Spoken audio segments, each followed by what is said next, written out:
the opera came about because of this thing which I've heard so many times as a cultural worker. Ay, magdala tayo ng opera sa probinsya. Bakit? No, because they need to know that. And in my soul, I'm always, no, they don't need to know Puccini. Why? They have bigger problems. Yung ating pagka-blinders bilang cultural workers, something that we feel the masses have to know Puccini or Beethoven. Kasi totoo naman, they have to, but now, wala silang bigger problems. Wala tayong mas magagawa para sa kanila. And I've heard that so many times. Dadalhin ng isang opera company sa... Number one, it's unfair to the artists, I feel, because not everyone really wants... Number two, it's unfair to the audience kasi ano to? Not that I'm saying that outreach is bad, okay? I'm not saying that. It's just that I've heard too many cockamamie that they need... So, given that repulsion to the idea, I was saying, who would do this? Who would bring opera to the town plaza? What kind of a woman? And then I began to want to construct Miranda's character. Mm-hmm. What is this beautiful gobernadora? What is she like? What is she like? She's definitely more sophisticated than her constituents.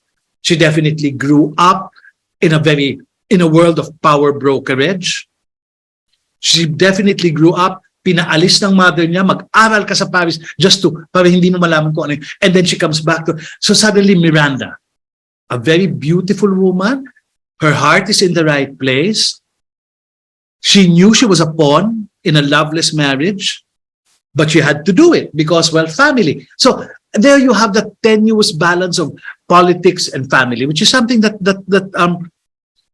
plagues us even today. That plagues us today. It will continue to plague us. The intermarriage with anong pangalan ni Tad? Bingo. Bingo below. What's his name? Okay. The intermarriage with that for me was interesting. How can you show the old politics, the old political clans with their finesse, their breeding, and then the rogue new warlords who are coming up, and the clash of those clans, and finally sacrificed Miranda, let her marry Bingo. And ang ganda-ganda talaga ng, I know, although Jo Marie Jose directed this and directed it beautifully, yung casting talaga doon ako. I write it for Ana as Miranda, I'll write it for Makil as Mamang, and then Jonathan Tadoyan as Bingo. And and that whole the irony of the beautiful, perfect, refined Ana Abad Santos versus the rough, tumble, oily, nanggagaliiting, naglilibag na Tad Tadoyan. How can these two possibly be married? And yet that was the whole magic of the play. And then let's make it more interesting. How do we make Miranda's heritage, how do we make her sadness more palpable? Bring in the dead mother. The dead mother's iha. No iha, the way I would have done it. Querida, the mother who thinks she had it all down pat, how to manage, but at the same time sacrificed her daughter to this loveless marriage. So, I'm glad that you studied the play. I'd love to hear your reactions about it. But that's basically an example of a play I did because ting! I got tired of hearing of cultural work of bring this to the masses because the masses need to hear it. Next, I was challenged by the fact that it would be nice to write something. Okay. I really wanted to, eto na po, ang tagisan ng Repertory Philippine School of Acting and Tanghalang Pilipino Dula ang UP School of Acting. Boom! Exciting. It was just exciting as a mix. And I think it worked. Ayun, so I was writing again as a reaction to things I'd heard as a political worker. And then I was writing also for actors. And after that, I decided hindi na muna ako mag-VLF kasi somebody in the lobby told me, kayo naman, kayo lang. Bigla akong boom. Ay, huwag ka na mag-VLF. Nung sinabi niya talaga yun, oo, nakaka-guilty nga. You cannot force yourself. You cannot force yourself. Pangit yung magagawa mo, pilit yung magagawa mo. I would say, don't make it a stress point in your life. Don't make it a pressure point in your life. You have to go into it with joy. and madness. If you don't have that little, the duende, the joy, the madness, wag na, don't force yourself. Di ba? Put your effort na lang into writing a commercial or doing an MTV. Put yourself into that. What I would suggest, though, if you really want it, keep reading. Keep reading about the subject. Keep reading about things about the idea. You never know where what you read, what you see, what you watch will take you. So, if you can't write, look for the inspiration or look for the thing. And that's not a bad thing. You think, I'm not writing, I'm just looking at Facebook. I'm not writing, I'm just watching movies. I'm not writing, I'm just reading. Oh, that's all part of writing, and it will be part of writing eventually. Okay. Don't stress. For someone who's been stressed all his life, for someone who's been stressed all his life, you'll find, and then, Nico, you work for the moment when suddenly, my God, alas 4 na, and I can't stop. Dadating ka doon. And then you suddenly stop again. Oh, where will this go? When you seem to be at a stop in the middle of a manuscript, ay nako, go to Starbucks, go to SM, work out, get as far away from the script as possible, as far away. Tapos bumalik ka 2 days and and then the other thing, start again from the top. Sige, balik natin yung computer. Ay, tsaka. Hindi, ayusin natin to. And then it will come again, then it will stop. And then it will come again until you're ready. Now, if you're working against the deadline, yun ang problema mo because you just have to start it 3 months in advance. Okay? Para meron kang buwelo. That's one important thing I think I should tell young writers. Make time for the lazy time. Factor in the jolog's lazy, ayoko magtrabaho time. Factor that into your schedules. Because in those times, you're also refreshing your mind. Another play I hope you will want to read is Sor Clara, which was my second VLF thing. It's a reimagination of the Maria Clara story. What happens if she didn't die? What happens if Salvi became her lover? What happens if they both grew old together? Nagabi-gabi, pinupuntahan lang siya ni Salvi when he wants to. And what happens if in the prison of the convent, Maria Clara decides, hindi, I will read poetry. I will read Aristophanes. She develops her mind and her culture. And that came from a particular time when I was starting to write. And I didn't know what, gusto ko lang talaga sige na, Maria Clara and Ibarra. Very GMA 7 now, no, but this was 10 years ago. And then I had lunch with an old friend of mine from high school, na babae, na sinabi niya talaga, I close your ears, children, if you don't want to hear this. Alam mo, sabi niya, I've come to part of my life. She was a very successful executive. Gusto ko na lang magpakanks. And I was saying, huh? But you were president of a... Hindi, sabi ko, at this point, I just want to have done everything. And when I went home, I said, okay, this is it. This is who Clara is now. Of course, ayoko naman yung magpakanks. This is who Clara is now. She's so aware of her facility. She's so aware of her power. And she's so confident that gusto ko lang magpa-kanks. And then when Salvi says, come away with me, the revolution is beginning. Come away with me, dadalhin kita sa Espanya. Then she says, why? Because I love you. And then she says, love had nothing to do with what happened to us. Magkaibigan lang tayo, okay? So very forward-thinking si Clara in that way. And that came from that little conversation which I never thought would come from a corporate woman. So there, don't shut yourself up. That's the one thing. A lot of us think that to write the perfect play, I will shut myself from the world. Dahil hindi. Hindi. Make time to be lazy. Make time to have coffee with friends. Make time to read. Make time to Netflix. Make time to... and then it will come. Little things. On that topic, parang how do you recognize, parang diba, ang daming nangyayari, conversations, blah, blah, blah, or things that you watch, things that you read.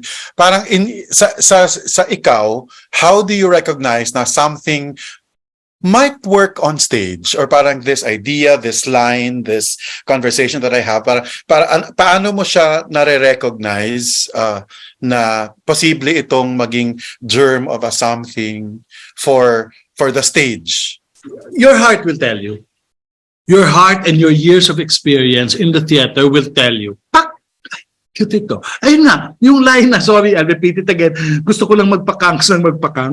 That whole line suddenly helped me. Oh my God, what if she didn't die? What if Maria Clara didn't die? What if she had found herself? What if... Ganon, suddenly, na-elevate na yon. And that's one thing, the job of elevating it for the theater. Kasi hindi naman pwede sabihin ni Michael, gusto ko lang, hindi, gusto kong magpakangs. You have to leave that idea behind. And say, no, intellectually she grew. Intellectually she was reading. She was making her nuns read the Song of Solomon. So, ganun. Sabi ko, ay, ang ganda ng character. So, you'll recognize it, then you will elevate it. Ganun lang. You'll recognize the moment, then you... Alfonso Osorio, ayun. Thank you, Ding Dong. Salamat, Ding Dong. Thank you, Alfonso Osorio. Salamat po, Ding Dong and Lina. I'm 62, so nag-memory failure na ako in a bit. She's really an interesting character because while she rebels against what she has to live with, she also realizes that her mother is right. I mean, and that's how much we compromise in our lives. Miranda is really a creature of compromise. I will compromise. Oh, sige, fine. I cannot have you by my side one at a time. Okay, how can I hurt you in another way? Ava. Let's use Ava to hurt you. Ganon. I thought that was very, very... She's out for revenge. She's out to assert herself. She's out to find some kind of beauty. And for me, one important thing, she really believes that the opera will be good for the masses. She really believes that. And you can see from Bingo, what did I pay for? What did we just, paano to nasama sa budget? Dapat, and she's like, no, I really believe this moment of beauty can bring so much, I think, beauty nga to her sordid life, because she knows her life is sordid. She knows her husband is not only morally corrupt, but does not love her, or does not love her, or just uses his power. She knows that she will forever have to be in the shadow of her mother. And because her mother survived, kumbaga, and she has to survive this too.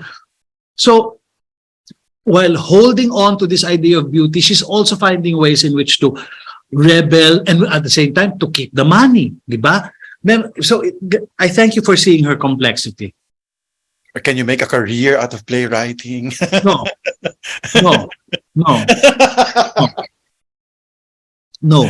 We all do something else. We all have day jobs. The only one I know who doesn't have a day job. No, but Roddy writes also for film and television, correct? Oh, but Roddy Vera is the closest thing you can have to an idyllic playwriter's existence. Glenn has other things to do. We all have day jobs.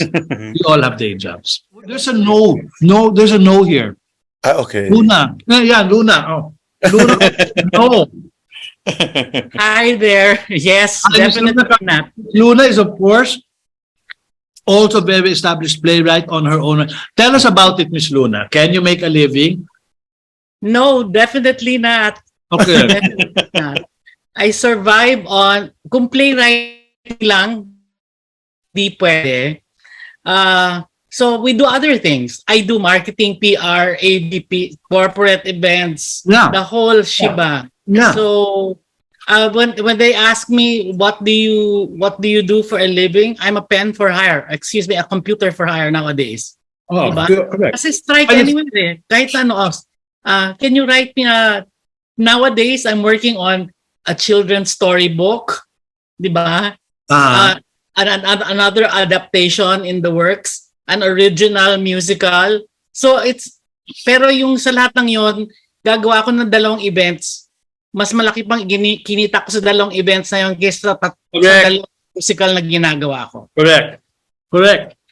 Thank you. And guys, that's something you should all accept if you're going to go into this. Because right now, it's even better because it's now tagged under this creative industries title. Okay, and that's nothing to be ashamed of. There was a time, I remember Tony Mabesa, Miss Luna, Glenn, you'll find this, Glenn. Oy, umarte ka sa akin. Sir, hindi kasi meron akong TV series na I'm doing a Star Talk. So every Saturday nawawala po ako na, ikaw naman kasi, pera, laging hinanap mo, pera. And nag-guilty ako for a little while. Pero after a while, we all have to, like, I think at the back of Miss Luna said, we all have to do what we all have to do.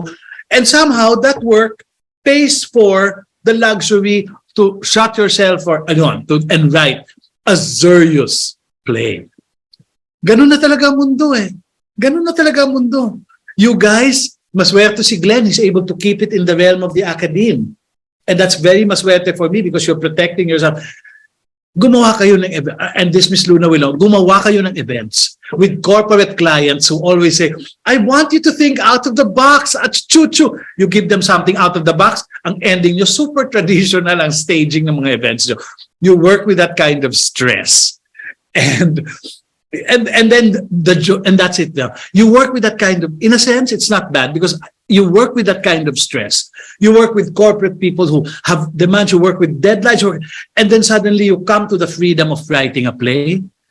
Ay, ang sarap. Yung ganun yung, this is, Nico, this answers your question about sometimes going out and doing other things. Kasi sige, I'll use another word, sige magpaka-pok-pok muna kayo sa labas. Okay, go, fine. Pok-pok, go. Come back. Hindi, magsusulat ako dahil gusto ko tong gawin. Sarap ng pakiramdam. Ang sarap-sarap ng pakiramdam. It's your FU to the world. You know what I mean? And then of course, but you have to be at the end of the day, very frank enough to read, tsaka, masyado akong galit nung ginawa ko to. Tsaka, then you be part of the process. But accept it. Sige, lahat pa naman kayo mga bata, when you go out of college, hala, events ang papasukan nyo. Okay, Glenn, can I talk about that? This is important for the young playwrights out there. Ano bang pwede nyo pasukan pagkatapos? Glenn, pwede ba to? Ano ba ang realistically papasukan nyo pagkalabas nyo sa kolehiyo? Okay. One, there's always the option of being a worker in theater. Okay. There are many companies which are so alive now. Kay Pat Valera, ang daming company ngayon na pwede kang I'm very glad to say, I'm very, very proud to say na lahat ng working production people in the theater now all came from Dulaan UP. All were all my little kids running around. Now they're production managers. You can do that, but that's a very small world, yung production. You can move into events, which is half the time you're dealing with corporate clients who really don't know what they want. And you have to, pag pumasok kayo sa events, dapat ang mantra nyo, if you're happy, I'm happy. Kasi hindi pwede yung I must be happy. No? Kung masaya ang kliyente, nagandahan na siya sa ginawa mo, alam naman natin na hindi pa yun yung vision mo. Ay, ano magagawa mo? Sila nagbabayad. Reality check. You can go into television and indie films. But television, 50 years kayo magiging PA before you're allowed to move up. And that kills a lot of your creativity. That kills a lot of your... Unless you entry level nyo is as a writer. Or you can become entrepreneurs. There are a lot of young theater people I know who are selling insurance. And it's nothing to be ashamed of. It's nothing to be ashamed of, who are selling insurance, and they're thriving. They're really thriving enough to be able to come back to the theater once in a while. Or simply, the last option is if you really want to do theater and you really want to, then just scale down. Scale down. Then, kung may acting talent kayo, tumalent kayo sa television. Tumalent kayo sa, because as an actor, yun yung next na pupuntahan nyo eh. Wala naman always, ang theater will not pay you naman the way one day shooting, one day taping will pay you. Again, all the best names, Charmaine Centenera Buencamino, Eugene Domingo, Dali De Leon, for God's sake, Frances Makil, Neil Ryan Sese, from Ateneo, even Ron Capinding, dumaan sa commercial stage. Yun. You can make a living of theater, of the production knowledge, but you cannot make a living out of a playwright. Okay, I'll let you in on something. Si Pat Valera nalunlokan pag nalalaman to. How much am I paid for, was I paid for Angry Christ, for Kundiman Party, for flat rate. Taas na daw yun, sabi Dulaang UP, sabi niya, taas nun yun ha. Okay. Sabihin ko talaga, hindi dahil, mas mataas pa yung pinapasok kong pera sa production kesa sa But you don't do it for that. Let's just admit it. At this stage of our history, in this stage of our cultural life, you're not going to go into playwriting to make money. You will not. You should know that. You'll just be so disappointed. Patrick Valera is now trying to come up with a situation, and I think it's very good. where playwrights are paid per performance, or they get a part of the sales of the tickets. Bravo, bravo. Pero siya pala, bilang siya ang playwright, di ba? I don't think it, but maybe we'll get there. But as of now, fend for yourselves, keep your heads above water, find a way, find a living that will sustain your playwriting. Ikaw, Glenn Mas. Ano ako? May tanong ako. Okay. So ako siguro, so yes, aside siguro from joining the palangka, pag nanalo ka, hopefully mapansin ka, di ba, parang ganyan. Or joining the Lab Fest. Sa playwrights po na nandito, ano pang advice ninyo sa isang nag-aaral na gustong maging playwright din, na parang how to put their, paano ba, like how, advice lang on how to, out there. Of course, there's yan yung mga go for. If you're with a university-based theater group, go with make sure that or try to get your work produced by them. If you're in a community theater group, government, LGU, look for friends who will. Ano ba yung pangalan ng grupo ni Miko sa Marikina, Talier? There's a very interesting theater group in Marikina that used to perform out of a garage in Marikina, Dulaang Talier, by Miko Angeles. And wala siyang platform, wala siyang venue, ginawa niya lang. Oh, little by little, pumapasok na yung LGU, tinutulungan na, fina-fund na sila ng konti. It's not gonna be easy. Then, of course, there are the writing workshops. There's Ricky Lee's writing workshop. There's the writing workshop Glenn Mas is doing for VLF. VLF is still going to be for me, in the next few years, it's really still the only legitimate way to get your foot in the door. Is VLF. And they have a very democratic process where they read the plays, they mentor the plays. So VLF would really be done. But there's also, if you have the funds, or the way that Nelsito Gomez and Miko Angeles have gone. Nelsito is staging little readings, not full productions, readings. Tomorrow I'm supposed to see his new play. They do readings and then pass the hat. And then the theater people will come. On the extreme naman, yung kay Miko Angeles, yung Dulaang Talier, na literally, nung pumunta ako para manood, at nakabihis ako, parang ang feeling ko talaga yung ako, am I so overdressed? Garahe pala ito. But ang ganda napaka-palpable ng energy ng mga bata. So, kung may paraan, kung gusto niyo talaga, magkakaroon kayo ng paraan. So, again, go LGU, go campus theater, go university theater. 2, stage your own if you have the little funds. Nelsito Gomez School of Acting, Miko Angeles School of Acting. Yung isa na sa Makati, yung isa na sa Marikina, pero parehong may audience. Number 3, pag nakadaan ka na doon, bumi-LF ka na. Bumi-LF ka na talaga. Mabini, nabasa ko na yung buong Mahul, the famous Mahul work. Nabasa ko na yung iba. Tumingin ako ng internet, Mabini Pictures. Boom! May nakita akong beautiful picture ni Mabini. Inuuwi siya, may mga taong nagtatas ng hat, pero ang lungkot-lungkot ng mukha niya.